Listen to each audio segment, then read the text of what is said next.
Assalamu alaikum everyone, my name is Aslan Salim and by profession I am psychologist and yoga therapist। और आज हम बात करेंगे कि माइंडफुलनेस क्या है, माइंडफुलनेस के बेनिफिट्स क्या हैं और वो कौन सी सिंपल स्ट्रेटजीज हैं जो कि हम यूज करके अपने आप को माइंडफुल बना सकते हैं डेली लाइफ में। सबसे पहले तो हमें ये समझना है कि माइंडफुलनेस होती क्या है। माइंडफुलनेस का मतलब होता है कि हम अपनी प्रेजेंट मोमेंट में रह के उसको एंजॉय करें, क्योंकि मोस्टली हमारी जो लाइफ है वो या तो पास्ट में होती है या फ्यूचर में होती है। जो लोग ज्यादा डिप्रेसिव फेजेस में रहते हैं वो ज्यादा पास्ट को फोकस कर रहे होते हैं, और जो लोग एंजाइटी का शिकार होते हैं, एंग्शियस रहते हैं, आपने देखा होगा लाइफ के अंदर, तो वो ज्यादा फ्यूचर ओरिएंटेड होते हैं। ना तो पास्ट में रहने वाला पीसफुल रहता है, ना फ्यूचर में रहने वाला पीसफुल रहता है। पीसफुल वही है जो माइंडफुल होके प्रेजेंट मोमेंट को जो एग्जैक्टली उस सिचुएशन में उसको एंजॉय करता है और उसमें रहता है। क्योंकि जो प्रेजेंट मोमेंट है, जब आप उसमें रहते हैं, जब आप प्रेजेंट मोमेंट के अंदर अपने आप को रखते हैं, तो मेरा फोकस आपका सिर्फ प्रेजेंट पे होता है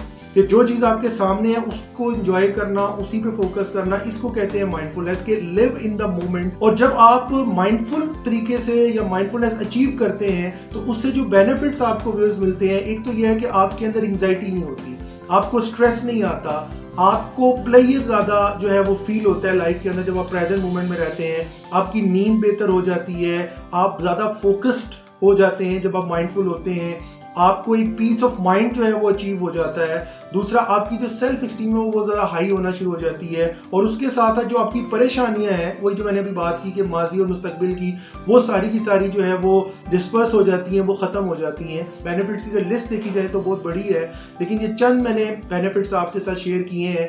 ये जब आप माइंडफुल हो जाते हैं तो आप ये अचीव करते हैं। तो अब माइंडफुलनेस कैसे आती है, उसकी कुछ सिंपल स्ट्रेटजीज मैं आपके साथ शेयर करना चाहता हूं जो हम डेली लाइफ में करते हैं। सबसे पहले तो ये है कि जब आप खाना खाते हैं तो वो फिर एक नॉर्मल ईटिंग जो माइंडफुल ईटिंग होनी चाहिए कि आपके 5 सेंसेस जो हैं वो उसके ऊपर से ही फोकस्ड हो। खाने को देख रहे हो, उसके टेस्ट को आप टेस्ट करके खाना खा रहे हैं, वो प्रॉपर एक जो स्ट्रक्चर है कि आपका फोकस पूरा खाने पे हो, इसको कहते हैं माइंडफुल ईटिंग। इसी तरह जब आप वॉक करते हैं तो आपको कोशिश करें कि आपकी जो वॉक है वो माइंडफुल हो। मतलब आप वॉक क्यों कर रहे हैं, इससे क्या बेनिफिट्स आपको चाहिए, आप एंजाइटी कम करने के लिए कर रहे हैं, पूरा एक ऑब्जेक्टिवली और फोकस होना चाहिए कि आप अचीव क्या करना चाह रहे हैं, और उसको जब ज़हन में रखेंगे तो ये माइंडफुलनेस होगी तो आप उसको अचीव कर सकते हैं। कॉन्वर्सेशन करें तो पूरा फोकस होके उस मूवमेंट को फोकस करके सुने। उसके अलावा अगर आप बात ले रहे हैं तो वो माइंडफुल बात होनी चाहिए, पूरी तरह उस सिचुएशन को, उस मोमेंट को एंजॉय करें। उसके बाद जब आप किसी से बात कर रहे हैं तो लिसनिंग जो है वो भी आपकी माइंडफुल होनी चाहिए। जब लिसनिंग माइंडफुल होगी व्यूअर्स, तो फिर आपको अंडरस्टैंडिंग अच्छी डेवलप होगी। अगर आपने सोना है तो वो माइंडफुल होना चाहिए। जब आप माइंडफुल स्लीपिंग से मेरा मुराद ये है कि कोई डिस्ट्रैक्शन नहीं होनी चाहिए, कोई चीज़ नहीं होनी चाहिए, ना आपके पास सेलफोन हो, ना टीवी हो, ना कोई ऐसी चीज़, कोई सोशल मीडिया, कुछ भी ऐसी चीज़ आपके सामने ना हो।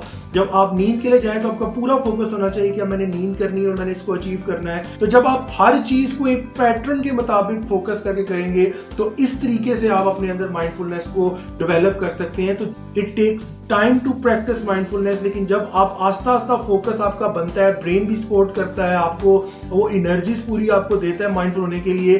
तो जब आप माइंडफुल होना शुरू हो जाते हैं लाइफ में, तो मुझे एक्सपीरियंस में मैंने देखा है जो लोग माइंडफुल होते हैं उनकी पर्सनल और प्रोफेशनल लाइफ बहुत ज़्यादा स्मूथ हो जाती है, पीस ऑफ माइंड अचीव हो जाता है। उसके बाद आप रिलैक्स रहते हैं, आपको एंग्जाइटी नहीं होती, आपको डिप्रेशन नहीं होता, किसी भी साइकोलॉजिकल प्रॉब्लम का शिकार नहीं होते। क्यों? क्योंकि आपकी तवज्जो हर टाइम जो आपके सामने है चीज़ें उसके ऊपर होती है। तो कोशिश करें कि जो काम हो, जो मूवमेंट है उसको एंजॉय करें, उसी के अंदर रह के जो माजी मुस्तकबिल है उसको ना छेड़ें, ना उसमें जाएं। तो इससे क्या होता है कि फिर आपका हर आने वाला दिन अच्छा होगा, और इसी तरीके से फिर आपकी ज़िंदगी में कामयाबियाँ, आपकी ज़िंदगी में जो तब्दीलियाँ हैं वो एक बेहतर तरीके से आपके सामने आएंगी।